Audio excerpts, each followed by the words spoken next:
इस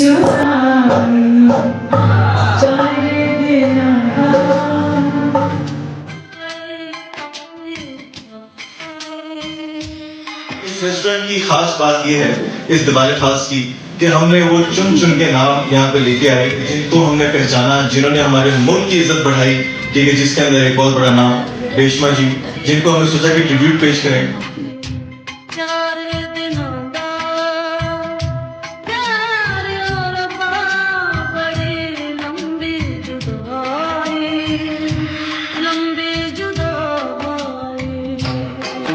पाकिस्तान का फख्र है, हमारे बहुत मशहूर एक आर्टिस्ट, आप सबके बिहाफ पे उनको खुशामदीद भी करना चाहूँगा जनाब महमूद अख्तर साहब को। जला के चौखट पे दीप रखे कि घर का रास्ता न भूल जाए, जला के चौखट पे दीप रखे कि घर का रास्ता न भूल जाए, मगर न सोचा कि लौटना था